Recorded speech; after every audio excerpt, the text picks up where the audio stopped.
Larry Kudlow says President-elect Donald Trump is totally right in wanting to get rid of the debt ceiling. Um, I think I agree with that. Wanting to get rid of the debt ceiling, so that's something he don't have to worry about when he first get in office. Because we got bigger battles to fight right now, is what I'm thinking. I don't know. I haven't seen the clip yet. I can't wait to hear Larry Kudlow's take. So we're gonna talk about it. We're gonna play the clip, but before we get started, go ahead and hit that like button. Share this out so we can get this information out there. Subscribe if you're not already a subscriber, and hit that alarm bell so you know when I'm putting out new stuff. Also, check out my link tree in the description.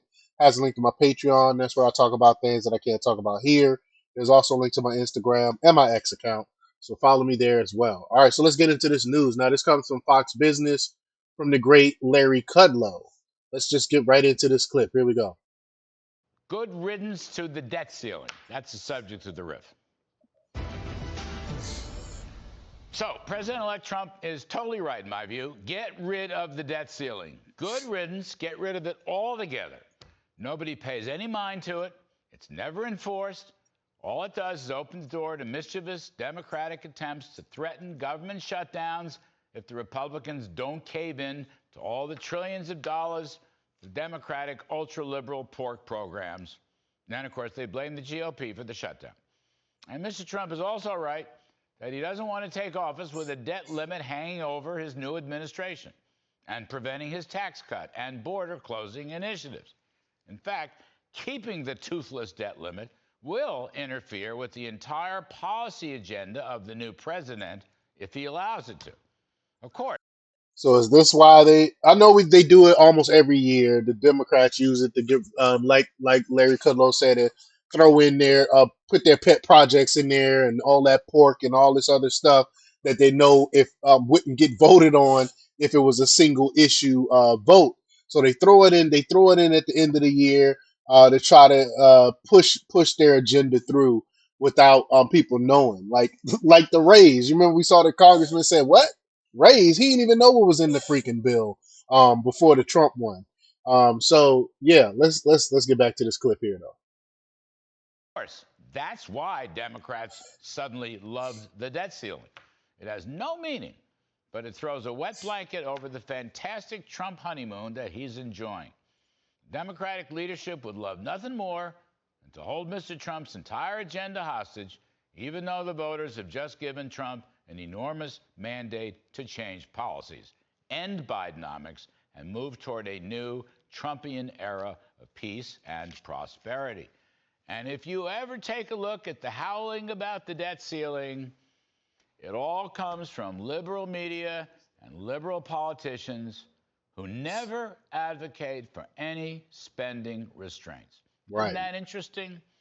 And in fact, in the current silly season debate over I beg to differ. It is one thing they do talk about spending, and that's when it comes to deporting illegal immigrants. They were like, wait a minute, what about the cost? How much will it cost to deport them and things like that? So they they do worry about spending when it's things that they're against. short-term government funding and the phony debt limit, even the mild pay-go requirement that was built into the last debt deal back in 2023 between then Speaker McCarthy and President Biden, even that has been thrown out the window. And there are no spending offsets to all the crazy spending increases embodied in the, fortunately, now defunct CR that went up in flames last night. You know, what kind of Hmm. spending increases? Well, here's a couple. The $100 billion disaster relief, which might be useful, but it's 10 times more than necessary. $31 billion in farm relief, way too much, I'm sorry. Massive new ethanol spending, way too much. The usual welfarist increases for food stamps and child care with no work requirements, as always. Another pro-football boondoggle bailout for the RFK Stadium in Washington, D.C. A pay raise for Congress that might be justifiable, but it's the wrong moment for it. And then stuff that probably nobody knows about what it costs, like 70 pages of something called pandemic preparedness. That CR would have buried all the J6 committee records kind Yep. of like a preemptive pardon for Liz Cheney. I did a The video on only that. good news is that President Trump killed this continuing resolution. Hopefully, he can kill the debt limit also. And it's also worth noting that Mr. Trump's getting a lot of help from Elon Musk in all these endeavors.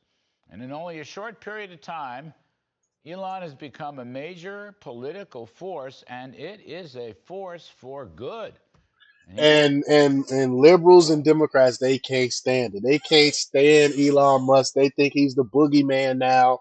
But it was okay for George Soros to be helping out the Democrats and giving millions upon millions of dollars to Democrat causes. But when the Republicans have a billionaire on their side, it's the end of the world, right?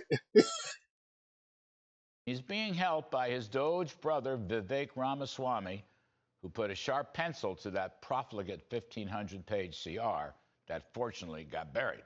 Now, I'd like to see Elon team up with President Trump and kill the debt ceiling altogether. And Mm, then Mr. Trump and his whole team can embark on the new golden age, peace and prosperity, pressing on with their agenda to cut taxes, dismantle the regulatory state, seal the border, drill, baby, drill. Let's fatten wallets of blue collar working folks rather right, than government politicians and bureaucrats. right. And that is the riff. Yeah, I agree with mostly everything he said there. But y'all let me know what y'all think about this. Leave your comments down below. Like, share, and subscribe, and check out jjthepsychotherapist.com for the latest in news. Until next time, peace.